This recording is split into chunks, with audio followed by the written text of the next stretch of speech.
सम्मानीय अतिथि उत्तर प्रदेश सरकार के यशस्वी मुख्यमंत्री आदरणीय योगी आदित्यनाथ जी का मार्गदर्शन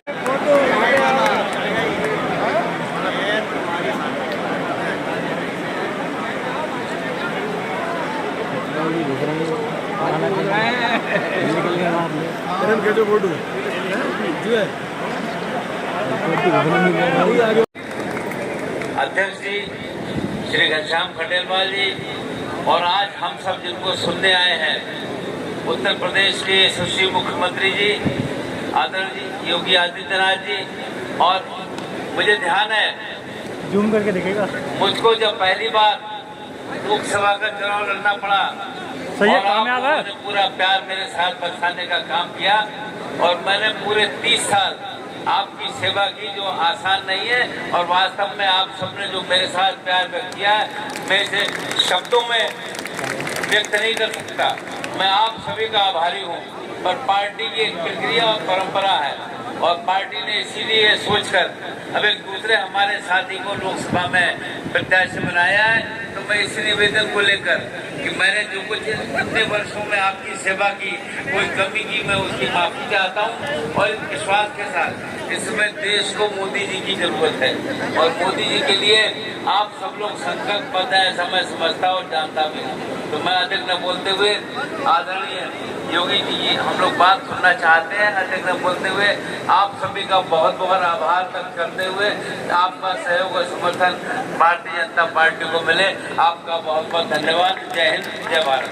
नेतृत्व को धन्यवाद देता हूँ और जो मेरे पूर्व वक्ता थे उन्होंने जो विषय आप सबके बीच में रखे हैं उनसे अपने को संबद्ध करता हुआ आपसे भारतीय जनता पार्टी को 7 मई को तृतीय चरण में होने वाले मतदान में भारतीय जनता पार्टी का कमल का बटन दबाकर वोट देने की अपील करता हूं।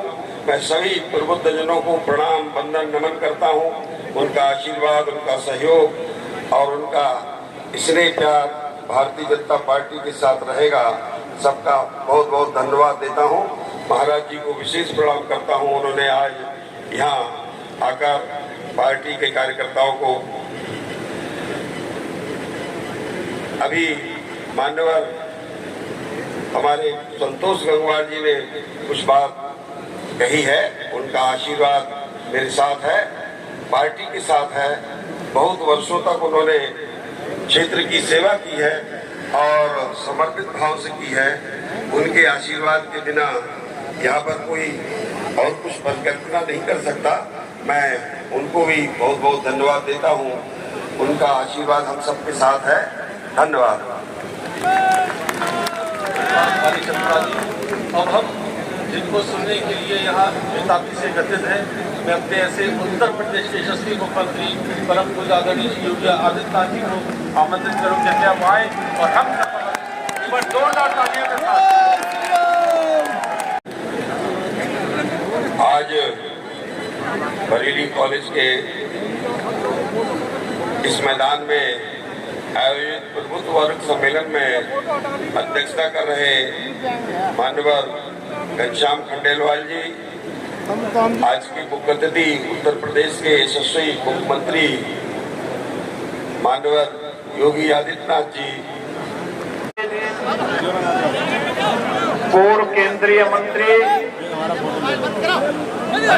लोकप्रिय सांसद बरेली सम्मान्य श्री संतोष गंगवार जी,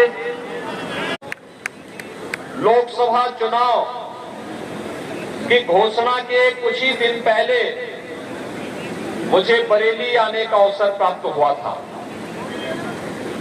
उस समय हम लोगों ने विकास की ढेर सारी सौगात बरेली को दी और उस समय भी मैंने आपसे अपील की थी। पूरे देश के अंदर एक आवाज है और वह आवाज एक स्वर से उत्तर से दक्षिण, पूरब से पश्चिम चौओर गूंज रही है और वह आवाज है कि फिर एक बार मोदी सरकार की। क्या आवाज है कि फिर एक बार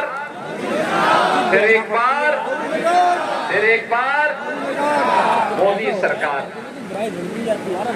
ये मोदी सरकार की गूंज अचानक देश के अंदर नहीं सुनाई दे रही है, इसके पीछे कारण है।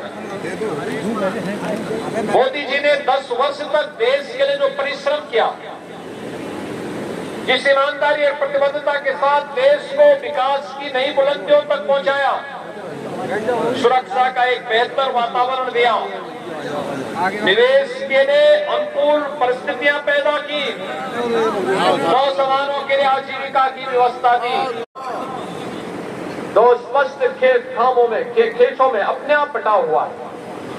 एक तरफ फैमिली फर्स्ट की बात करने वाले वे लोग हैं जिन्होंने देश में दंगा पॉलिसी और कर्फ्यू पॉलिसी के अंतर्गत विकास को अवरुद्ध किया था, और दूसरी तरफ नेशन फर्स्ट के माध्यम से देश के अंदर बेहतर सुरक्षा का वातावरण देने वाली मोदी सरकार है। एक तरफ माफिया राज को प्रश्रय देने वाले लोग हैं और दूसरी तरफ कानून का राज स्थापित करने वाली मोदी सरकार है, भारतीय जनता पार्टी की सरकार है। एक तरफ भ्रष्टाचार को बढ़ावा देने वाले वे इंडी गठबंधन से जुड़े हुए लोग हैं, दूसरी तरफ भ्रष्टाचार पर जीरो टॉलरेंस की नीति के तहत कार्य करने वाली भारतीय जनता पार्टी की मोदी जी के नेतृत्व की सरकार है।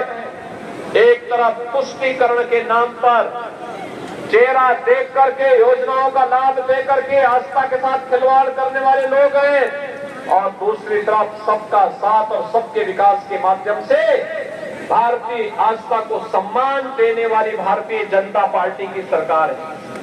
एक तरफ स्वार्थ का परिवार है और दूसरी तरफ 140 करोड़ का मोदी का परिवार भी है। एक तरफ जातिवाद है और दूसरी तरफ गरीब कल्याण की योजनाओं के माध्यम से हर गरीब को शासन की योजना का लाभ देने वाले लोग भी हैं। और इसीलिए मैं आप सबसे कहने के लिए आया हूं कि मोदी जी की गारंटी ने देश के अंदर एक परिवर्तन ला करके दिया है। विकास की योजनाओं का हो, गरीब कल्याणकारी योजनाओं का हो, आस्था के सम्मान का हो या सुरक्षा के मुद्दे पर देश को बेहतर वातावरण देने का, हर एक मोर्चे पर मोदी जी की गारंटी ने हर भारतवासी को आश्वस्त किया है। और मोदी जी की इसी गारंटी के साथ आज आप सबसे आह्वान करने के लिए मैं आया हूं। लोग जब कहते हैं कि मोदी जी की गारंटी क्या है, मैं कहता हूं 12 करोड़ गरीब को, अन्नदाता किसान को प्रधानमंत्री किसान सम्मान निधि का लाभ मिलना, ये मोदी की गारंटी है। 4 करोड़ गरीबों के सिर को ढकने के लिए छत उपलब्ध हो जाना, प्रधानमंत्री आवास योजना में 4 करोड़ ऐसे गरीबों का आवास मिलना, ये मोदी जी की गारंटी है। 10 करोड़ गरीब परिवारों को उज्ज्वला योजना में रसोई गैस का कनेक्शन भी फ्री में मिल जाना, ये मोदी की गारंटी है। 12 करोड़ परिवारों को यानी 60 करोड़ लोगों को देश के अंदर 5 लाख रुपए की स्वास्थ्य बीमा का कवर मिल जाना, ये मोदी की गारंटी है। अयोध्या में 500 वर्षों का इंतजार समाप्त कर 80 करोड़ लोगों को फ्री में राशन की सुविधा का सौगात मिल जाना, यही मोदी जी की गारंटी है। और मोदी जी की इसी गारंटी के साथ आज हम सब आपके बीच में यहां पर उपस्थित हुए हैं कि मोदी जी ने सुरक्षा भी दी है तो देश को समृद्धि की नई ऊंचाइयों पर भी पहुंचाया है। मोदी जी ने नौजवानों को आजीविका दी है तो आपकी आस्था का सम्मान भी किया है, नहीं तो चलेगी। ये परिवर्तन है, यही परिवर्तन है, यही फर्क है। वे कर्फ्यू लगाते थे, हम लोग कावड़ यात्रा लेकर के चलते हैं। वे माफिया और अपराधियों को प्रश्रय देकर के बमबाजी करवाते थे, हमने कहा माफिया और अपराधियों को उनकी जगह भेजेंगे, लेकिन हर बम के साथ कावड़ यात्रा को ले जाने के लिए पूरी सुरक्षा भी उपलब्ध करवाएंगे। के लिए आया हूं कि भारतीय जनता पार्टी में 2 प्रत्याशी आपके बीच में दिए हैं। एक प्रत्याशी के लिए बहुत कठिन होता है चुनाव के दौरान घर घर जाकर के, गांव गांव जाकर के बहुत कठिन होता है। और इसलिए मेरी आपसे अपील होगी कि बरेली लोकसभा सीट में आप सभी मोदी जी के प्रतिनिधि के रूप में छत्रपाल गंगवार बन करके और आंवला लोकसभा सीट में मोदी जी का प्रतिनिधि और धर्मेंद्र कश्यप बनकर के घर घर तैयार करें। क्या आप लोग तैयार करेंगे? मोदी जी को तीसरे कार्यकाल के लिए अपना आशीर्वाद देंगे? सभी लोग सहमत हैं? सभी लोग सहमत हैं? यह आशीर्वाद मिलेगा। अभी यहाँ चुनावी सभाएं कुछ दिनों के बाद प्रारंभ होने जा रही है। पहले दूसरे चरण के प्रचार के साथ ही तीसरे चरण में हम लोग यहाँ भी आने वाले हैं। और इसीलिए मैं आपके पास आया हूँ आपसे कहने के लिए कि एक पूरा बरेली जनपद माननीय श्री संतोष गंगवार जी के नेतृत्व में भारतीय जनता पार्टी के इन दोनों प्रत्याशियों को कमल चुनाव चिन्ह पर विजयी बनाने के लिए आप सबके आशीर्वाद का भी आकांक्षी है। और आप सब अपने अपने क्षेत्र में भारतीय जनता पार्टी के लिए अलग अलग टोली बना करके विजयी बनाने के लिए कार्य करेंगे। इस विश्वास के साथ आप सभी लोग अगर भारतीय जनता पार्टी के प्रत्याशियों को अपना आशीर्वाद दे रहे हैं तो मेरे साथ बोलेंगे भारत माता की, भारत माता की।